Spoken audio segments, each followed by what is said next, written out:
The following program was provided by an independent producer solely responsible for its content. The opinions expressed do not necessarily represent the views of this station, its staff, board of directors, or underwriters.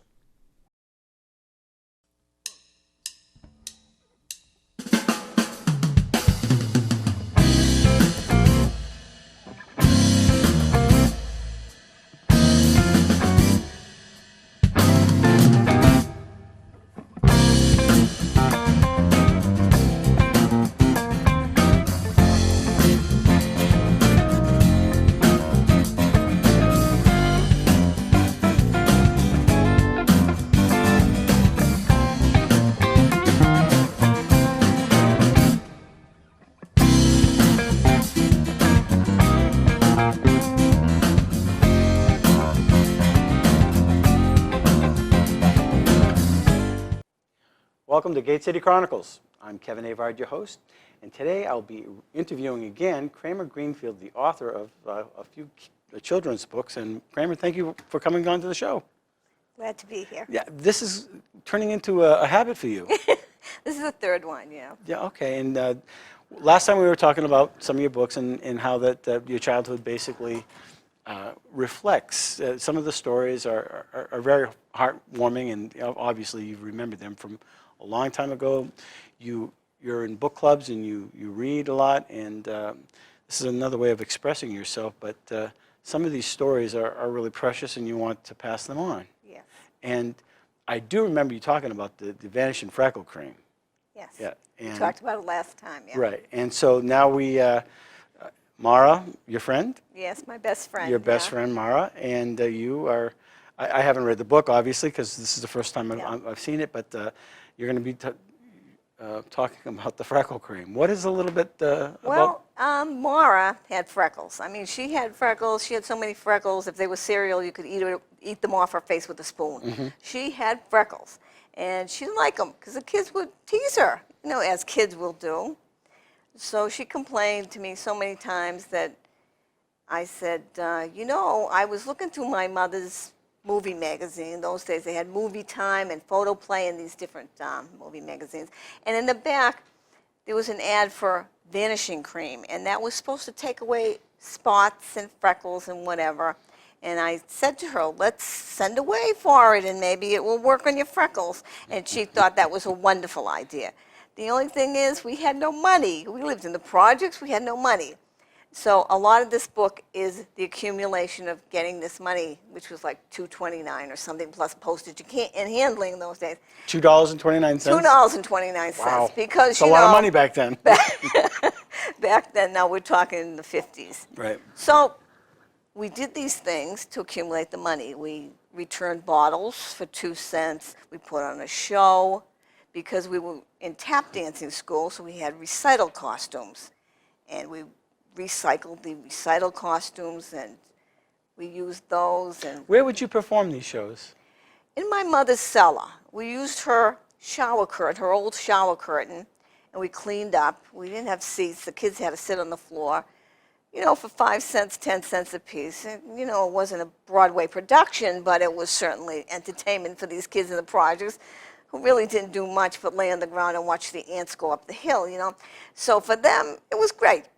And we did that. We had our tap shoes and whatever little routines we learned in tap school.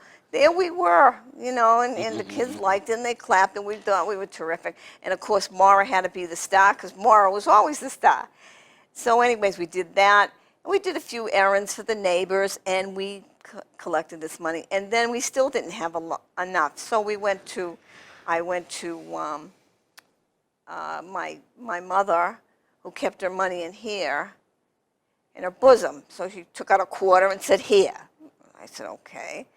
And my father gave me a dime or a quarter or something. All we got for allowance was a quarter a week. So we went through that, zoom, the next day. And I tried to hit my sister up for money. She told me to hit the road.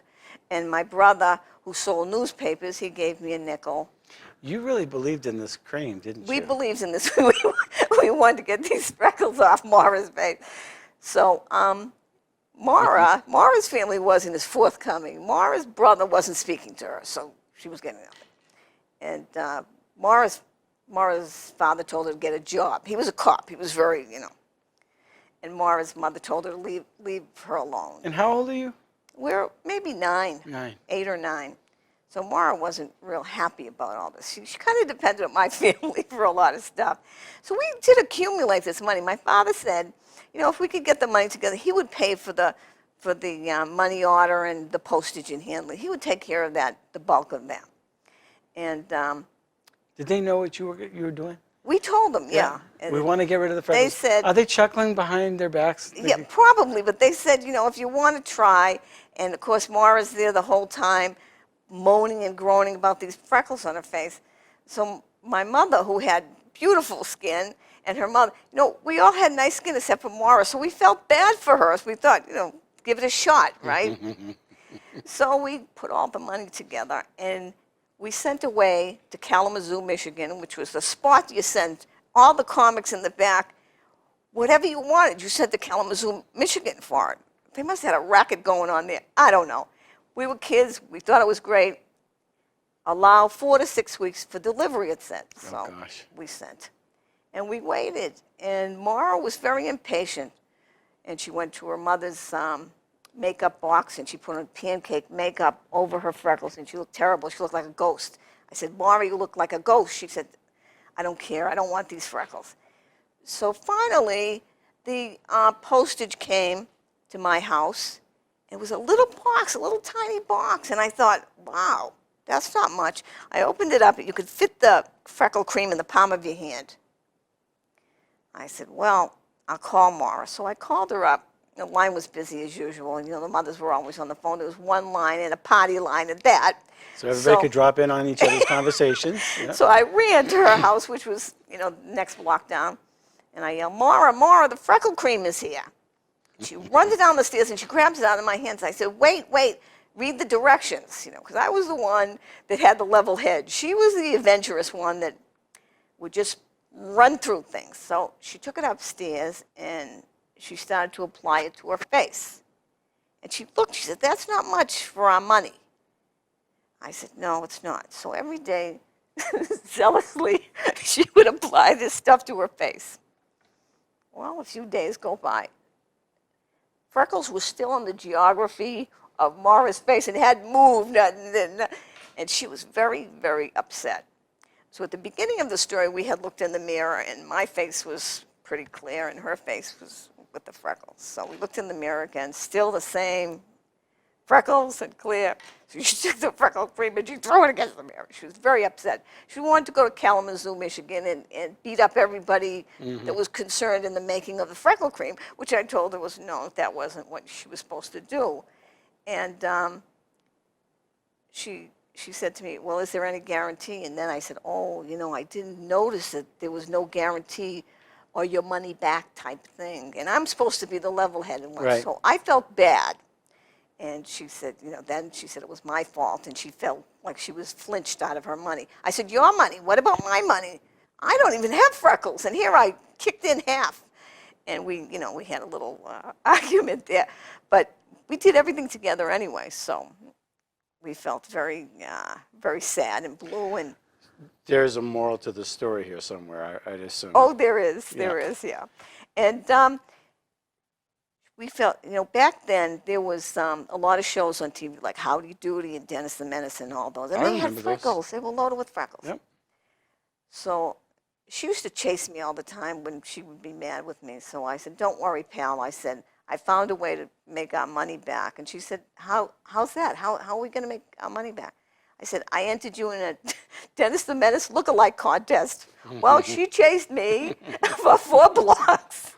But there was prizes, anytime there was prizes or money involved, Mara would always forgive me at the end of the but how did she do with the contest, or were you just kidding with her? That was the end of the story. That I had entered her in the contest, and that would be, They've actually depicted the cream in Mara's hands in the illustration. Who illustrated this? Calpac, yeah. Calpac. And it was interesting because it goes through the process of what kids would do to get what they wanted, and then the disappointment when it doesn't come through because they're only kids. But it's a learning experience. Sure. And and they stuck together. And no matter what happened, and even though I wasn't going to gain anything from it, I did help her through the whole process, like she helped me through a lot of things. Yeah. And that's what best friends do. So the stories of me and Ma are the stories of best friends. So you're going to be making a series, basically, based on these. I mean, this is the third book? The second book. And you're working on My another. first book was a humorous novel about the Jewish angel. I told you about that. My fourth book is going to be about a hospital. I work in a hospital, but it'd be loosely based on it. But eventually I probably will come back to this. I'll see how they do, how they're received. There must be all kinds of drama at the hospital. Oh, yeah. Oh, my goodness. This is the emergency room in one day. Just unbelievable. Well, my wife works at the hospital in Lowell, so she Oh, yeah. she decompresses every day, yeah. and it's fun to listen. It's just unbelievable how people think. They think like they're in a bakery.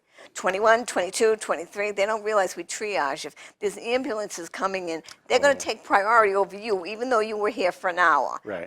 That doesn't compute. Well, in the emergency room, correct? In the emergency room, yeah. So And- how long did it take you to write this? About a year?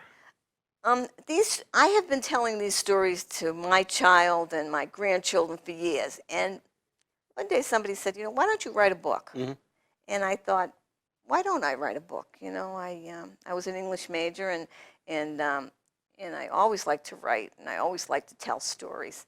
And the kids kept asking me to tell them these stories over and over again. So I said, the kids do enjoy them. So I started writing them. And the first book that I wrote, One Duck Missing, the kids always ask me for that story. And there's a little bit of theft involved in there. And it's funny because at the hospital where I worked, they didn't want to put it in the gift shop because it showed kids stealing. Even though there was retribution at the end, Yeah. They said, oh, no, we can't. But kids do. They're a little light-fingered here and there, Sure. when they want something. It wasn't anything big dealish. It wasn't like, they were going to the store and stealing or anything like that.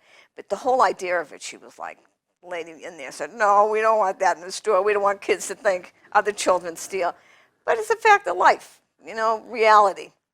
All the things that are on TV and everything now, and they're worried about stealing a duck from the lawn, I couldn't see it. But And is that in the book? that's One Duck Missing. That was the book before this one. Okay, and so most likely there'll be another book here. Are you going to like the elementary schools and telling the stories? No, I'm not. I did offer the library to do a storytelling. And right now, I did a memoir writing group over at the Senior Center because I do memoir writing too. I'm involved in a few different things, but I would love to tell the kids stories. That would be, I'm sure they could get lost in that. Get off your computers for a little bit and just use your imagination. What that's all about. I love kids, and I would love to tell them stories. And they seem to like these stories. They seem to be very receptive to them. Because I am. because it's not all different things going on. It's something they can follow. Right. And something that they would do or they would think of doing. And they like the idea of they're just regular kids and they're not very, very wealthy kids or very, very poor kids. They're just average kids. We lived in a project, but those days projects were different than now. Everybody was poor. But we all had, there was a camaraderie in the projects, and everybody had enough to eat. Everybody had enough to everybody had clothes to wear, and everybody helped each other. We were fortunate we got to eat the Italian food and the Spanish food and the Jewish food, and because everybody shared. And it was a good place to be brought up and a good place to live. There were always kids to play with. And there wasn't a lot of anxiety and stress and gangs and stuff like, unfortunately, so now. the projects, just because there was a lot of poverty in that area, didn't mean that the crime was. Projects then were basically the guys from World War II were coming out and they needed a veterans projects. And these guys were basically civil service workers. They were firemen, post office workers, policemen, like that. Those were the guys that were getting the jobs coming out of World War II.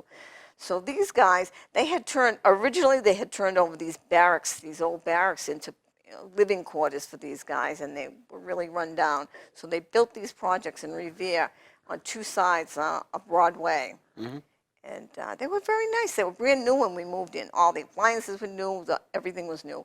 And it was really a nice place to live. And the school wasn't that far. We'd walk to school. And it really wasn't that far. It's not like you walked 4 miles in the snow. No, up and back. Uphill both ways. Yeah. Barefoot. No, it wasn't that bad at all. And the high school was down the other end of town. But we walked to school. I used to walk to Temple Street from Harbor Ave years ago. It's only about a half mile Yeah. at the most. Well, I think, up to a mile, I don't think it would, It didn't hurt me. no, I don't think it's that bad for So, you. how do people find this book? They can get it on Amazon or BarnesandNoble.com. And it's under Kramer Greenfield. Yeah, Kindle. And the books on tape, I was thinking of doing books on tape too, because kids like to be told stories. Although books on tape are usually older people and people that are blind or have disabilities. So I think with the kids, all these kids are walking around Kindles and Nooks and stuff. Yeah. So I figured maybe that might be the best way to go with these. You got a good storytelling voice. Yeah, I enjoy telling stories. I have so many stories. It just, everything was a story. We went to the library. A trip to the library was a story because Mara was such a little hellion that she didn't like to go to the library. So if it said quiet please, she would walk along the edge until she knocked over the sign that said quiet please. So the librarian would come over and have a fit, and we would be banned from the library, and I was a great reader. And I would be so mad at her. I said, now I can't go to the library. I got to put my brother's baseball cap on and put my hair in a ponytail, disguise myself as my brother to get into the library for a book because of you. And she'd say, I don't like the library anyway. Oh, we to used her, to, when we were kids, we'd love to go to the library and run around too. Yeah. Yeah, I heard a good joke about the library. A little boy was with the school, and they were walking into the library, and he said to the librarian, "Can I have some soup?" The librarian said, "What? Can I have some soup?" And he's yelling, and she says, "This is a library. Oh, can I have some soup?" I thought it was funny. I'm not a good joke teller. Anyway, but the library was always a place for fun when we were kids and we didn't have anything to do. And we'd also play football in the front. This is the library over here. Well, But it's a good, safe place for kids if you're to be in a at. poor neighborhood and there's not a lot of places to go, when we wanted to play sports and stuff, we would go up to the school when it was closed, and there was a playground, and there was always a monitor, somebody there, that would sit and make sure the kids didn't get hurt. That's where we played. I mean, there was no big playgrounds or football fields or anything like that, unless there was a game going on that you could play. So you went back to school after hours and played in the playground, or you went to the library. There wasn't a real lot of places where the kids could go. Now there's, my God, there's many, many places. But really, and if you said to a parent in those days, like the YMCA or something like that, you had to pay a membership fee, they'd look at you like you were crazy. They didn't have the money to pay a membership fee. They'd say, are you out of your mind? I'm lucky we can feed these kids. Right. My parents had 5 kids, I mean, it wasn't easy. We were thrilled to go down Revere Beach to be able to dig for clams. We had dinner for free. This was a wonderful thing. Now you need a license. Yeah. And there was no red tide there or anything, so all of us, we'd all dig for clams all morning, and that night we had steamers, and it was wonderful. Or we'd go out to Maine and fill buckets of... A good Jewish dish. Right? We weren't kosher. Yeah. I would go out to Maine and get blueberries, and we'd all have the blue face and blue lips and blue hands, and Ma would make pies and cupcakes, and it was wonderful. Yeah. It was free. This couldn't get better than free. And that was before they sprayed with the insecticides and all that jazz. Yep. You could actually go and pick things and eat them without having to scrub and whatever. Well, I think there was a period when they were spraying DDT all over the place years ago. I think I remember that in the 60s, if it was still around back then. My mother washed everything anyway, Yeah. That's interesting. So, Freckle Cream by Kramer Greenfield, illustrated by Calpart. And now, one of the things, you said, what, I think I'll write a book. Yes. Anybody can do this if they put their mind to it. Well, Not that you're just anybody, no, but you can write a book. The thing is, getting it published is a little difficult. You have to submit a query letter to a publisher, give them an idea of what you have, what you're writing about, and they will accept it or reject it. And you have to pretty much convince them that what you have is going to go out there and sell. Um, Also, it took me, I'd say, over a year to get a publisher. There are self-publishers you can go to, but they're pricey. A publisher basically will hook you up with an illustrator like this and do marketing for you. If you self-publish, you have to do everything yourself. now they get a fee for every book that's sold from that point There's on. royalties, yeah. Yeah. You get royalties, they get royalties. But it's much less expensive than self-publishing. But a lot of people are self-publishing now because the publishing companies are more and more picky about what they're taking. They like the self-help books are very, very big now. Spiritual books. Romance is one of the biggest sellers. I personally don't read romance, but a lot of people do. So there's a couple people in my creative writing group that write romance. You say, how many ways can you write romance books? Apparently a lot of ways. And they sell like hotcakes. They're like the second biggest seller of books. So it depends on the genre that you're writing in. Mystery books, look at the science fiction novels and the futuristic type things. You see the movies that are being made. That's the type of books that they're looking for. And write about things that you know. Write about things that you know, that you understand, that you feel like somebody else is going to like.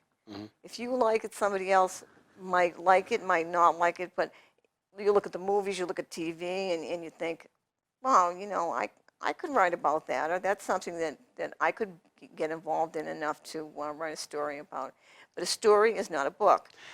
You can write a story and maybe not bring it into a book, but some people just write stories. So you don't necessarily get writer's block when it comes to these stories because you've lived these.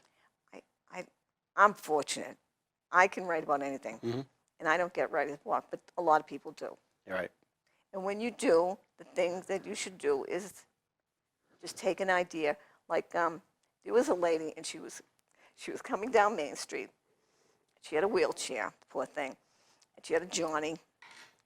But the funny thing about it was that she had taken a tablecloth and cut a hole in it, and she put it over her head because it was raining. So that image to me was funny. So she's flying down, and her hair was flying out the back. And she came to a stop in front of the hospital, and I said to her, "What is that you're wearing?" She said, "Oh, it's a tablecloth." She says, "It keeps the rain off me." You know, images like that, you can write about things like that because they'll stay in your mind. You see somebody riding a bike that's dressed up for Halloween or something like that. You see an image that makes you laugh, and you write humor. All you have to do is keep a notepad with you, just write it down. People that see someone that is something, a distinguishing mark about them. They have a mustache like Super Mario or something. Oh, that could be a character in my book. I used to, when I was on the road for a glass company, I would travel all over Massachusetts and southern New Hampshire. I keep a notebook in the car. And every time I saw something that sparked my imagination, I'd write it down. By the end of the week, I'd have a whole bunch of material. Are there a lot more people in your club, your readers club or your writers club? My writers club, yeah. There's about a core group of about 10, 12 people. And I've kind of stepped out of that a little bit because I'm really busy now. But they write about all different things. There are people that write memoirs. There are people that write poetry. There are people that write romance. So it's a good mix of people and mix of ideas. But a lot of people, they'll say, you know, I couldn't think of something to write about this month. I can always think of something to write about. You know, it seems like there's a national treasure, and we're talking off air. You know, there are a number of people that are going to be retiring in the next 7 years, and there's a treasure of history in a lot of the people that are aging that Nostalgia is big. we should not lose. And Nostalgia is big. even writing, you know, small books like this really, it's profound in that the way you look fondly back at the memories, even though, you I weren't. told my granddaughter the other day, I said, the mailman used to come twice. Okay. And she said, why? I said, well, that's the way it was, Or I said, you used to pick up the phone and an operator used to say, well, what number, please? No. Or you pick up the phone and somebody else would be talking on it. This is like unheard of to them. It is, and it's something that That's really the way- sparks the imagination. Oh my gosh, is it really The like that idea, back then? remember I told you before, the idea of wet garbage and dry garbage boggles their mind. They can't even think about that. But the way, now, 50 years from now, the way things are now, even from the year 2000 to the year now, there was a thing in the paper about the year 2000 to the year now. Only 15 years, all the different. Technology has really changed things quite a bit. Sure.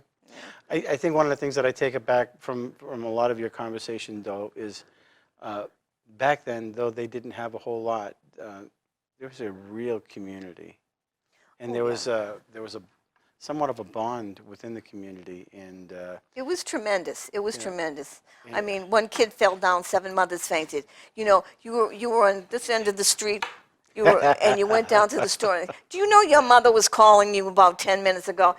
You can't don't do even that. know these people. well, we have that somewhat in Nashville. I think that there are a lot of mothers that are definitely connected, and fathers as well. Yeah. And they kind of, you know who they are. You see them. There was a meeting at the high school before I came here. Something happened at the school, so concerned parents are there, and you recognize the same faces. They're the parents and they're going to ask the questions. And out of 1,800 students, it's usually the same parents that are involved. You see that. When a kid comes in the hospital that's been abused, it's like, it's our child. It's everyone's child.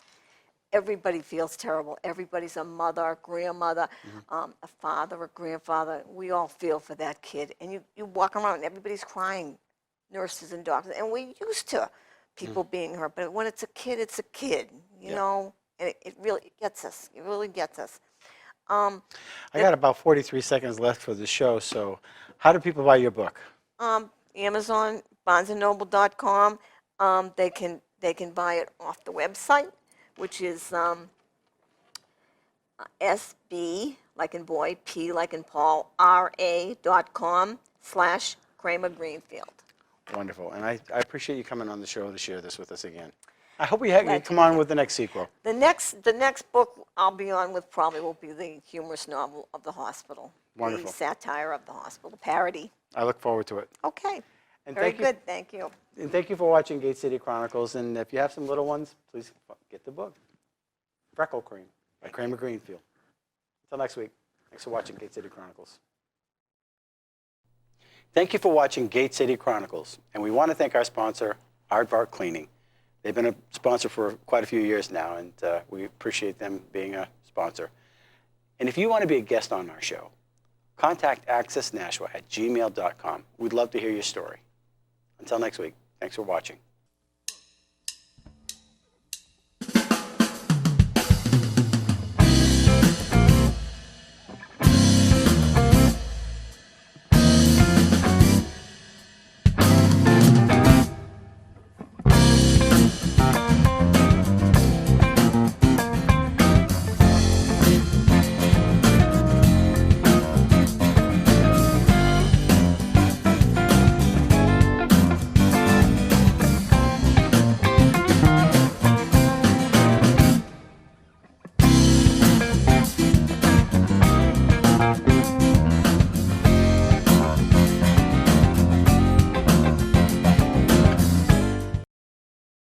The preceding program was provided by an independent producer solely responsible for its content. The opinions expressed do not necessarily represent the views of this station, its staff, board of directors, or underwriters.